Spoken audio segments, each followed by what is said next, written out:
Our non-equilibrium problem is the strong acid, hydrochloric acid. The weak acid over here to the right is our equilibrium problem. This is a weak acid, CH3COOH. It happens to be vinegar or acetic acid. Acetic acid. More importantly than its name, for us, it is a weak acid, which indicates it does not bust up or dissociate 100%. Now in the previous example for hydrochloric acid, little model of hydrochloric acid, every single hydrochloric acid does not exist like this, but it exists in pieces, H plus and Cl minus. Here is a little wooden model of acetic acid. Let me twist it this way. The molecule is CH3, so here's a CH3 group, carbon, 3 hydrogens, and the portion of this molecule that CH3 doesn't do any chemistry, so we'll lose that. This is the portion of the molecule, COOH, that does some chemistry. We have a carbon, oxygen, oxygen, H. A couple of oxygens in the same neighborhood. They're electronegative or electron withdrawing. They love to pull electrons away.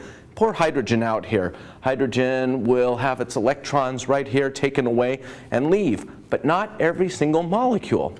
It is a weak acid, and so not every CH3COOH will go ahead and exist in two different pieces. They won't completely dissociate. And it's going to be a very small percentage, less than 1%, that actually go ahead and split up and give us some proton. Now, I have a bottle of acetic acid here, and if somebody says, oh, pour some into a beaker and put your fingers in it, I'd probably say no, I'm not real fond of the smell and don't want it on me all day. However, I realize this is probably not going to be very dangerous because acetic acid does not have the high proton concentration that hydrochloric acid does. Let's take a look at the balanced reaction for this. We have CH3COOH. And it's going to bust up or dissociate. And I purposely made two arrows, one on top going forward, one on the bottom going backwards, and the smaller arrow is the forward one because I happen to know that weak acids do not bust up 100% or anywhere close. I'm going to put less than 1%, probably closer to about 0.2% for acetic acid.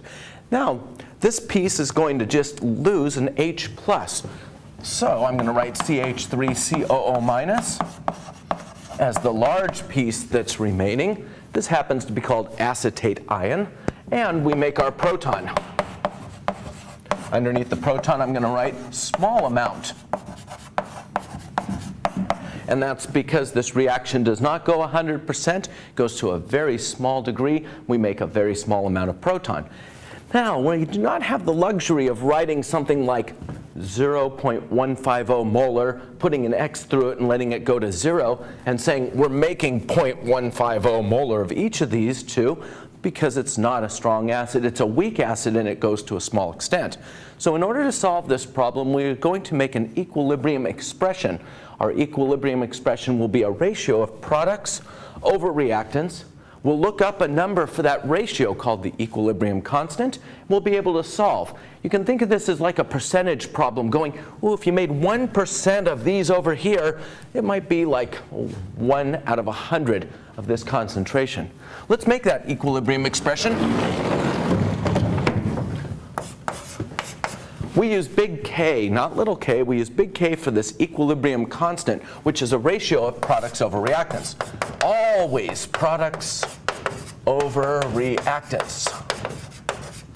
You are not allowed to switch these and say, I can't even finish it. You're not allowed to switch these. Keep it products over reactants. There are two products for this. They are acetate ion and proton. There's only one reactant. Go ahead and think about what that one reactant is. It's the acid that we're starting with, acetic acid. The K value here can be looked up in some table on the web or in the back of the textbook or in a homework table or something like this. Now, I do want to add a little a here and call it Ka. It's not necessary, but it's just indicating the type of problem we're doing. The A indicates acid as opposed to base or something called solubility product. It's a nice little touch reminding people we're doing an acid problem, that's all. This number comes from a table, from a table. You don't memorize these values because tables are always available to you and only geeks memorize these numbers. This happens to be 1.80 times 10 to the negative fifth, and it's going to equal our products over reactants. Now, I don't know what the concentration of the products and reactants are. As a matter of fact, I know what this is going to start off as. It's going to start off as 0.150 molar. Problem says the student has made this up to be 0.150 molar, but it's not going to stay that way. A little bit will be changed into acetate ion and proton, and I don't know how much. So we want things in terms of X to solve for this. After all, we are interested in analyzing this problem and eventually calculating what the concentration of hydrogen ion is and make a pH calculation. We do what's called an ICE table, a systematic approach, and I said ICE, I-C-E, because that dictates what's going to belong in our table. I construct an ICE table, I-C-E, to remind me about what these rows are labeled. I have a balanced reaction up on top, and I'm going to put in concentrations for the acid, the acetate, and the proton. I stands for initial. And the idea here is the reaction hasn't started yet, so at the beginning we have 0.150 molar acid, and we have not allowed the acid to react to form product yet. C stands for change. We're going to monitor the change that occurs. Over time, some of that acid will go away. We don't know how much, so we allow it to be X minus X because it's going away. This is going to be a lower number when we're finished because it's reacting, it's being consumed. We're going to make X of our acetate and X of our proton. And it's true, once again, we're making two pieces out of one. E stands for final or equilibrium. These constant concentrations when the reaction is said to be finished, meaning concentrations are constant. We add them up. We start at 0.150 molar minus X. Over here, 0 plus X, 0 plus X. We're all set to take our terms in the manner of X's here for acid, acetate, and proton and plug them into our equilibrium expression over here on the right side. So over here, I'm supposed to put in the acetate concentration times proton concentration. Let me do that right here. According to our ICE table, these are each X.